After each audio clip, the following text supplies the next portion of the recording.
Gummi, þetta hljóta að vera gríðarlega svekkjandi. Já, vissulega, mann líður svolítið sem að tapa 3-0, frekar en að gera jafntefli og ég held þessu öryggi með Evrópusæti en stemningin ekki þannig í klefa, en svona fór þetta, það fyrir ekki að væli við þessu. En svona með úrslit öðru leikjum þá hlýtur hann hljóða svekkjandi því þið hefðu í rauninni tryggt ykkur annarsæti eða unnið hennar leik í dag? Já, það er rétt og náttúrulega, við stefndum náttúrulega að vinna meistarana, það er alltaf frekar skemmtilegt, en grátlega nátt því en gefum í raun 2 ódýr mörk fyrst mér og hættum að spila okkar leikarni í lokin. Þannig að þetta var mjög svekkjandi en á móti kemur þá höfum við bara einhverja að keppa í framleiknum og við stefnum bara að vinna þann leik. Geir Vallaþurur gaf þér mark í horninu, ertu nokkuð sammála því? Nei, ég benti nú á það, þetta var ekki mitt mark en jú, ég skal alveg taka það og segja það, fólki fagnaði mér í stúku en þetta var sjálfsmark jú, eftir hotspillur á mér en ég fæ vonandi eitthvað kredit.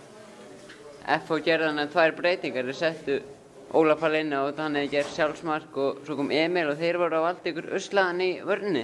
Já, náttúrulega FH með fílflottan hóp og komu 2-3 góði leikmenn inn á náttúrulega, líka þegar Kristján Gutti meiðist, þá kemur Viktor inn á. Þetta eru allt mjög góði leikmenn og þeir eru á breiðan hóp og eru með flott lið en ég held þetta að frekar verið okkur sjálfum að kenna, við náttúrulega hættum í raun bara að spila okkar leik, finnst mér, síðasta korterið eða hvað þetta var og förum í hálfgerð paník og langa bolta og það gekk bara ekki upp, völlurinn var erfiður og boltinn fleyttist alltaf þannig að við hefum bara átt að halda áfram að spila okkar leik en því miður þá gerðum við það ekki og uppskárum illa 2 mörk á okkur eftir það. Takk fyrir þetta.